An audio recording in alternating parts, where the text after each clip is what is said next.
வணக்கம். நாம எல்லாரும் ஒரு சந்தோஷமான, நிறைவான வாழ்க்கைய வாழணும் தான் ஆசைப்படுறோம். ஆனா அது எப்படி? ரொம்ப சிம்பிளான, ஆனா ரொம்பவே சக்தி வாய்ந்த 10 கட்டளைகள் இருக்கு. அத பத்தி தான் இந்த விளக்கத்துல நம்ம பார்க்க போறோம். உங்க வாழ்க்கைய மாத்தக்கூடிய அந்த 10 கட்டளைகள் என்னன்னு தெரிஞ்சுக்கலாமா? வாங்க. நம்ம எல்லாருக்குமே இந்த கேள்வி ஒரு தடவையாவது மனசுல வந்திருக்கும் இல்லையா? எப்படி ஒரு அர்த்தமுள்ள முழுமையான வாழ்க்கைய வாழ்றதுன்னு. வாங்க, இதுக்கான பதில்களை தேடி நம்ம பயணத்தை ஒன்னாவே ஆரம்பிக்கலாம். பாருங்க, ஒரு சந்தோஷமான வாழ்க்கைக்கு முதல் படி நம்ம மனச ரொம்ப ஸ்ட்ராங்கா கட்டுறது தான். இந்த முதல் பகுதியில அந்த அஸ்திவாரத்தை உருவாக்குற 4 முக்கியமான கொள்கைகளை பத்தி தான் நம்ம பார்க்க போறோம்.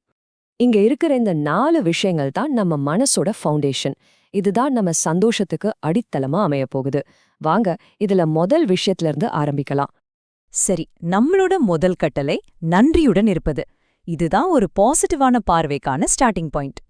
அதாவது நம்ம லைஃப்ல ஏற்கனவே இருக்கிற நல்ல விஷயங்களை குர்த்தெரிஞ்சு அதுக்கு நன்றி சொல்றது ரொம்ப பவர்ஃபுல்லான ஒரு பழக்கம். உதாரணத்துக்கு, ஒவ்வொரு நாளும் தூங்க போறதுக்கு முன்னாடி நீங்க நன்றியோட இருக்கிற ஒரு 3 விஷயங்களை நினைச்சு பாருங்களேன். இந்த சின்ன பயிற்சி நம்மகிட்ட இல்லாததை நினைச்சு வருத்தப்படாம இருக்கிறத நினைச்சு சந்தோஷப்பட வைக்கும். இப்போ 2வது முக்கியமான கொள்கைக்கு வருவோம். இது இந்த நிமிஷத்துல வாழ்றதோட முக்கியத்துவத்தை சொல்லுது. நம்மள நிறைய பேர் ஒன்னு முடிஞ்சு போன விஷயத்திலேயே இருப்போம், இல்லனா எதிர்காலத்தை பத்தி கவலைப்பட்டுட்டே இருப்போம். ஆனா வாழ்க்கைங்கிறது இப்போ இந்த நிமிஷத்துல நமக்கு கிடைச்சிருக்கிற ஒரு பரிசு. அத முழுசா அனுபவிக்கிறது தான் உண்மையான சந்தோஷம். அடுத்து நாம பார்க்க போற விஷயம் பல நேரங்கள்ல கொஞ்சம் சேலஞ்சிங் ஆனதுதான். அதுதான் மன்னிக்கிறது. இதுல ஒரு முக்கியமான விஷயம் என்னன்னா, மன்னிப்புங்கிறது மத்தவங்களுக்காக மட்டும் கிடையாது. அது நமக்காக நாமளே செஞ்சுக்கிற ஒரு மிகப்பெரிய உதவி. மனக்கசப்பா ஒரு சும மாதிரி தூக்கிட்டு எறியறதுக்கு பதிலா அதை இறக்கி வச்சா எவ்வளவு நிம்மதியா இருக்கும். இது மத்தவங்கள மன்னிக்கிறது மட்டும் இல்ல, நம்ம செஞ்ச தவறுகளுக்காக நம்மள நாமளே மன்னிக்கிறதும் இதுல அடங்கும். நம்ம மன அஸ்திவாரத்தோட 4வது கடைசி தூண் இதுதான், பாசிட்டிவா சிந்திக்கிறது. அப்படின்னு பிரச்சனைகளையே கண்டுக்காம இருக்கிறதுன்னு அர்த்தம் இல்ல. அதுக்கு பதிலா நம்ம வாழ்க்கையில வர்ற ஒவ்வொரு சவாலையும் நம்ம வளர்ச்சிக்கும் வெற்றிக்கும் ஒரு வாய்ப்பா பாக்குறது. நம்ம எண்ணங்கள் தானே நம்ம உலகத்தை உருவாக்குது இல்லையா? சரி, இப்போ நம்ம மனசோட அஸ்திவாரத்தை ஸ்ட்ராங் பண்ணியாச்சு. அடுத்தது என்ன? மத்தவங்களோட நாம உருவாக்குற உறவுகளோட வலிமைய பத்தி பேசலாம் வாங்க. நம்ம மனச பலப்படுத்தின பிறகு நம்ம உறவுகளை எப்படி இன்னும் அழகாக்கலான்னு பாப்போம். அதுக்கு இந்த 2 கொள்கைகள் ரொம்ப அவசியம். நேர்மை, அன்பு. இது 2ம் தான் நல்ல உறவுகளோட தூண்கள். 5வது கட்டளை நேர்மையா இருக்கிறது. இதுதான் நம்பிக்கையோட ஆணிவேர். நம்ம உண்மைய பேசும்போதும் நம்ம செயல்கள்ல நேர்மையா இருக்கும்போதும் மத்தவங்க நம்ம மேல வைக்கிற நம்பிக்கை ரொம்ப ஆழமாகும்.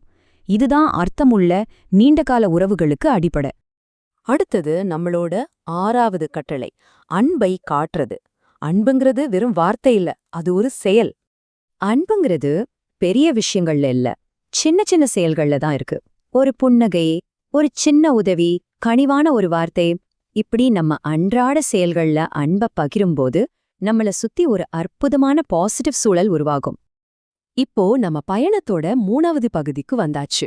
இந்த பகுதி நம்மளோட தொடர்ச்சியான சுய முன்னேற்றத்தை பத்தினது.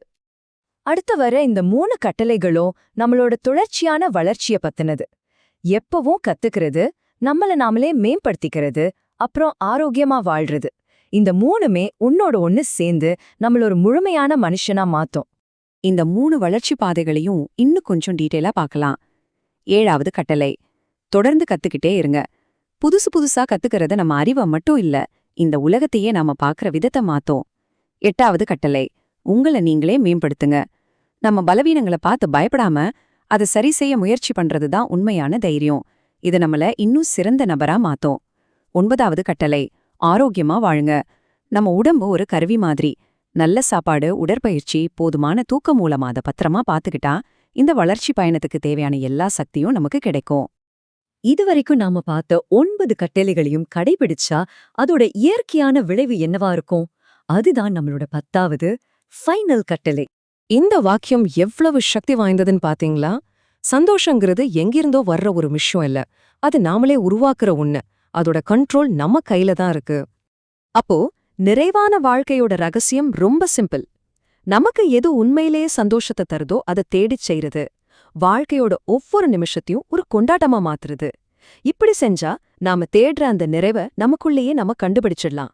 இந்த 10 கட்டளைகளும் வெறும் வார்த்தைகள் இல்ல, நம்ம வாழ்க்கைக்கான ஒரு வழிகாட்டி. இத உங்க மனசுல நல்லா பதிய வச்சுக்கோங்க. இன்னைக்கு இதுல எந்த ஒரு கட்டளையாவது உங்க வாழ்க்கையில செயல்படுத்தி பார்க்க போறீங்கன்னு யோசிங்க. ஒரு சின்ன மாற்றம் கூட ஒரு பெரிய பயணத்தோட தொடக்கமா இருக்கலாம்.